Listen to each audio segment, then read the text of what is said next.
Salam sejahtera Malaysia, denyut nadi suara rakyat bergema di channel ini. Jangan lupa tekan butang subscribe, like dan share. Malaysia kita punya, cintai Malaysiaku, kita jaga kita.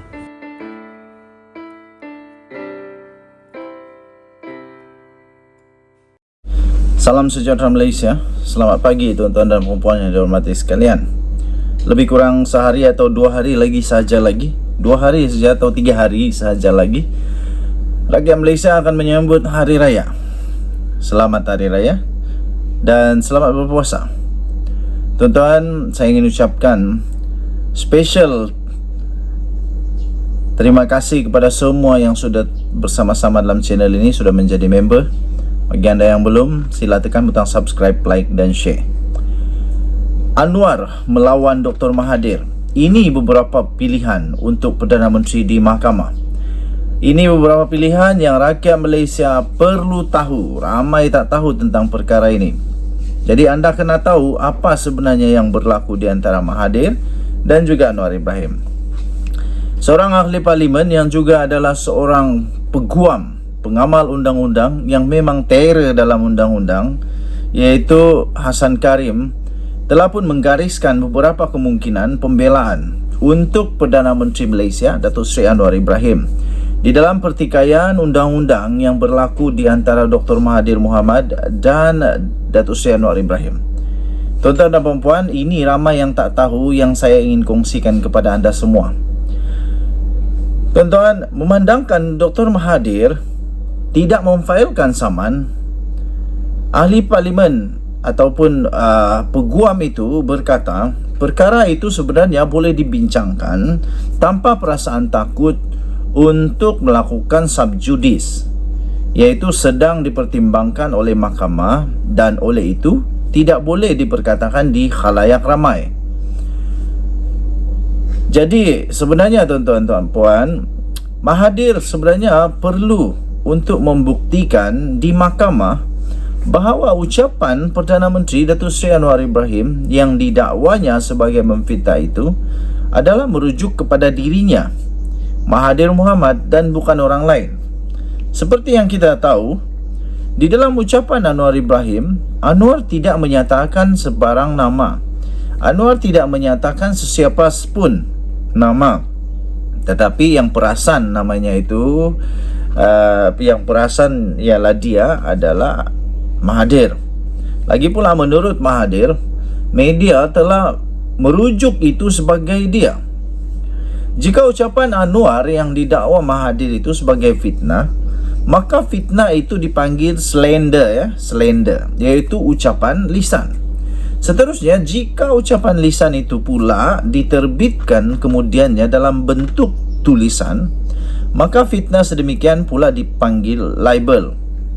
Seterusnya, Mahathir kena membuktikan di hadapan hakim bahawa kata-kata daripada Anwar Ibrahim yang diucapkannya itu secara lisan itu adalah membawa makna fitnah atau bersifat fitnah atau yang dikenali sebagai defamatory. Seterusnya, Mahathir pula kena membuktikan bahawa Anwar Ibrahim mempunyai niat yang jahat ketika Anwar mengeluarkan kata-kata yang dianggap memfitnah itu, katanya dalam satu kenyataan pada hari ini. Untuk pembelaan pula yang rakyat perlu tahu, anda perlu tahu, faktanya ialah peguam ini berkata pembelaan Anwar itu termasuklah di dalam membuktikan kenyataannya itu adalah fakta. Anwar Ibrahim perlu membuktikan di dalam pembelaannya bahawa kenyataannya itu adalah satu fakta. Anwar dalam kenyataannya itu tidak menyebut nama siapa, nama Mahathir, tetapi berkata dalam kenyataan itu ada orang sekarang setelah 22 tahun campur 22 bulan jadi berkuasa sekarang mengeluh. Kata Anwar lagi, Melayu hilang kuasa, hilang segala-galanya, hilang harta, hilang saham, bagaimana saja hilang kalau kamu bolot untuk keluarga dan anak-anak kamu, dakwa Anwar. Kata Hassan lagi, pembelaan kedua jika yang disuarakan Anwar itu untuk kepentingan jika apa yang disuarakan Anwar itu adalah untuk kepentingan awam. Pembelaan yang ketiga ialah jika apa yang Anwar sebutkan itu merupakan satu sebenarnya fair comment atau disebut sebagai komen yang berpatutan.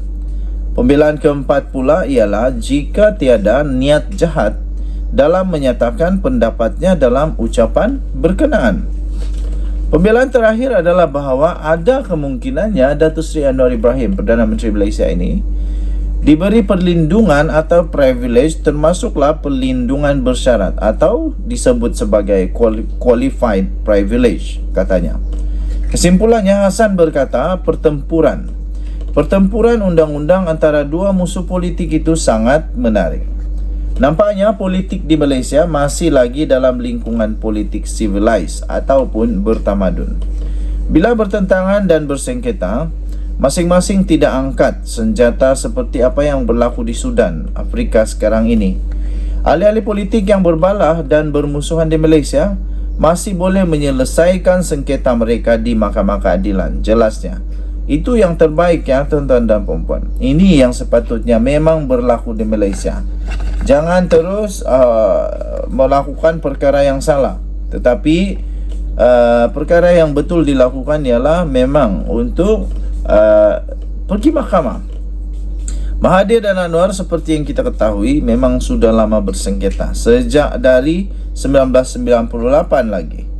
Bagaimanapun kali ini buat kali pertamanya mereka akan bertempur di mahkamah. Mahathir yang telah mengarahkan peguamnya untuk memulakan tindakan undang-undang berkata, dia tidak boleh lagi mengabaikan apa serangan daripada Anwar Ibrahim itu kerana pengerusi PH itu kini adalah seorang Perdana Menteri, kata Mahathir. Sebelum ini Mahathir berkata dia memekakkan telinga saja kerana menganggap itu sebagai tindakan seseorang yang sangat terdesak mahu menjadi Perdana Menteri. Alasan tetap alasan. Okey, tuan-tuan dan puan-puan yang dihormati sekalian, nampaknya kedua-dua mereka mempunyai tanggungjawab yang besar bersama-sama. Dua-dua perlu membuktikan di dalam pendakwaan. Kemudian di dalam pembelaan juga kedua-dua mereka pun ada tanggungjawab untuk buktikan pembelaan mereka kepada mahkamah.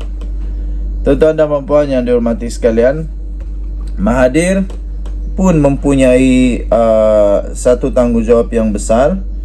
Anwar pun mempunyai tanggungjawab yang besar. Menurut pengamal undang-undang ini, dia juga menegaskan bahawa dalam kes fitnah sebenarnya beban pembuktian bukan terletak kepada yang didakwa, bukan terletak kepada yang didakwa lah, tetapi yang terletak beban pembuktian itu terletak pada plaintiff, dengan kata lain kepada bekas Perdana Menteri itu. Jadi beban pembuktian itu lebih besar kepada Mahathir sebenarnya. Dan tadi Suara Rakyat bergema di channel ini. Bye bye.